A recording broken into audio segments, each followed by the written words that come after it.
People forget to do one simple thing after working on the BMW that can cause the engine to overheat, and that can cost thousands of dollars in repairs or engine replacements. Stay with us, we'll explain what it is.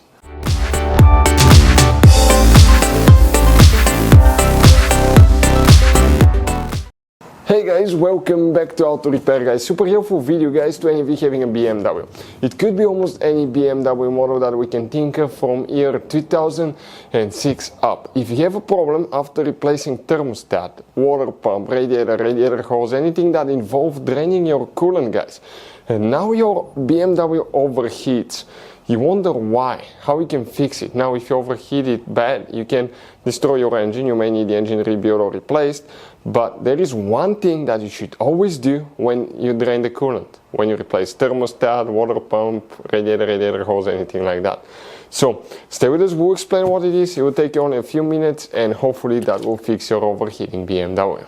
So before we start, let us guys tell you a little bit about us. Every single car we get here at the garage, we try to make at least 200 to 300 free repair videos. We show you guys how to fix multiple things. We fix engines, we fix guys transmissions, we fix bodywork. We show you how to fix engine codes, fuses, relays. We take them completely apart. We make at least 200 videos on every car. Why we do that? Because our mission here at the garage is to save you guys as much money as we can by providing that information. All we need in return, please subscribe to the channel, like the video, that way we can keep making these free videos. Check out our YouTube channels. We guys have more than 17,000 free repair videos that can save you thousands of dollars in future repairs. And if you need to buy parts, tools, to fix your cars, we're going to share the information in the description of the video below. Let's start on it now. So, most BMWs past year 2006, they started using electric coolant water pumps. The pump is not driven by the serpentine belt anymore like it used to be. The pump, it has independent source, it's driven by the 12-volt supply system, by the battery practically, and the alternator. And that pump, guys, it's not dependent on belts or anything like that. Now, when you replace, guys, anything that involves draining the coolant, thermostat, water pump, anything like that, you need to, when you're done with the procedure and you start adding coolant, you need to bleed the cooling system. If you don't bleed the cooling system, you may simply end up having an air pocket inside your engine that will prevent coolant to flow freely, and as a result, guys, that can cause the engine to overheat and destroy it. So, always bleed the cooling system. If you have an overheating BMW, always do that, guys, because it could be quite simple fix. So we'll explain how to activate that pump now for the self-bleeding procedure. All that will be covered for your convenience. So let's start on it now. So guys, what we're going to do, the first thing, you're gonna do that only when the car is extremely cold. Let it sit overnight, make sure the coolant is,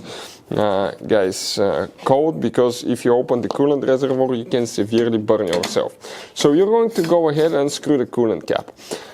Faulty coolant cap can cause overheating as well, guys, so we will recommend to replace those as well once in a while, because they have a built-in valve that if not working correctly, that can cause overheating. And we'll start filling it up until we reach the maximum point inside. So that's what we're working on now, okay? We'll just keep adding coolant here, guys. Okay, and we'll continue. So I'll show in a little bit where you can see the minimum and the maximum. Okay, on the inside, I'll grab the camera. Let me just reach that here, guys. Okay, let me grab the funnel so I don't make a mess. If I grab the camera here, okay, check this thing out. Okay, I'm making a mess here. Inside, okay, on the bottom, on the lower part, it says minimum.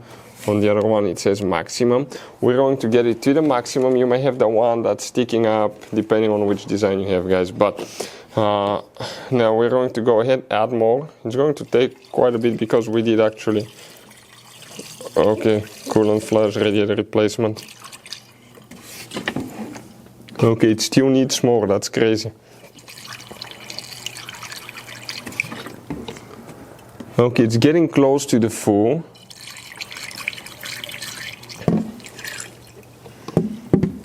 Okay, perfect, right above the full. That radiator, okay, overflow tank is full now. Okay, check it out. We're going to go ahead, guys, okay, and it's still taking a little bit. So I'm going to get the other watch, it's still getting in the engine. So I'll get one more gallon, okay. We'll get the other gallon now and we're going to add more. because it needs to be, okay, a little bit more on top. Okay, so let's go ahead, do that, because more went in the engine now. Now if you have a BMW that's overheating and you're doing that bleeding procedure, you may not need to add so much coolant. Okay, it's still taking, guys, quite a bit. This one had a leaking radiator.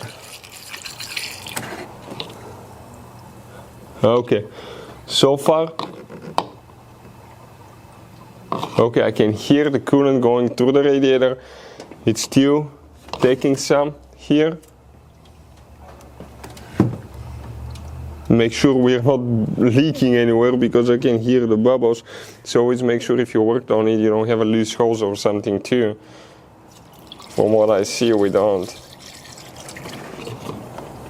Okay, it's still taking more and more and more.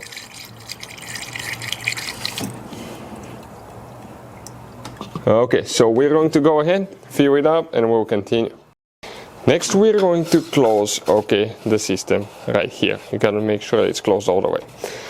Some models, guys, okay, depending on the year model, okay, F25, F26 don't, but you may have a bleeding screw that you need to unscrew, guys, okay, for the bubbles to come out. Specifically, we don't.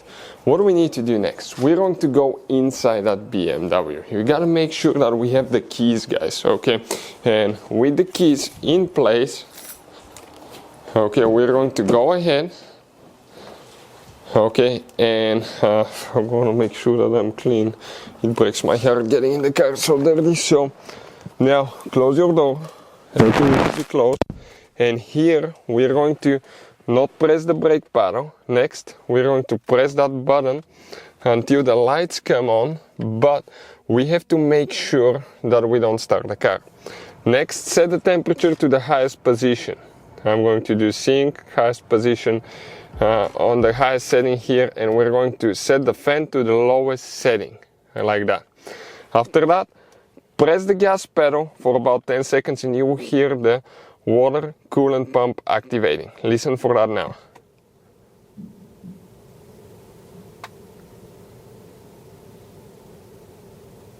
Still waiting? Okay, I just heard it. Now, the pump is running, guys. I'm gonna get the window down. And it will stop. It will run, it will stop, it will go on low, on high speed. It's right here underneath, so listen now. It stopped right now when I got out, but it's going to restart again. That's what's happening now. Listen. It should be any minute. Okay. That's what we're working on now. And what it does, it's going to stop and go, change the speed so it can self-bleed itself and get, okay, all the bubbles out of the system. Now, if you turn the ignition switch off, okay, that will stop the pump too.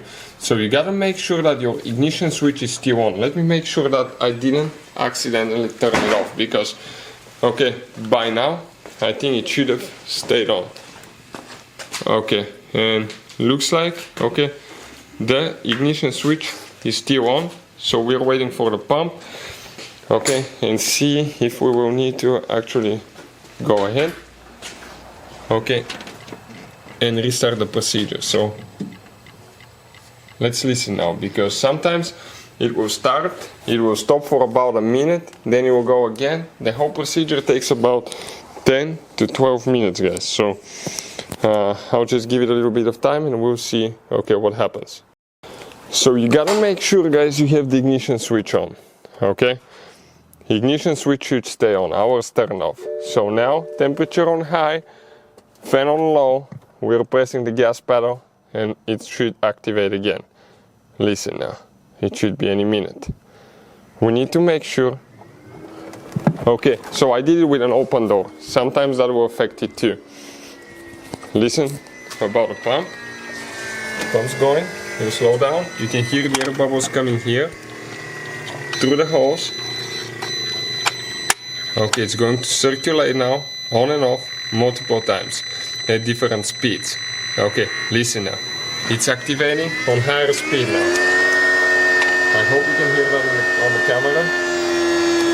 And the bubbles that were in the system, that's why we need to self-bleed that system, are going through here. If you have a bleeding screw, you need to follow the procedure about a bleeding screw. We have a video about that, demonstrating how to do it on BMW E90. E90 has the bleeding screw, and E83 X3, we have a video how to do it as well. It will teach you guys step by step how to do that. But okay, listen now. Okay, it's working on it now. So that procedure, okay, self-bleeding procedure will take about 10 to 12 minutes. But when it's finished, it doesn't mean you're ready. You still need to do other things, and we'll explain what, so make sure you stay until the end. We're going to let it run through that cycle until the pump turns off for at least 1 minute. That means that it's done.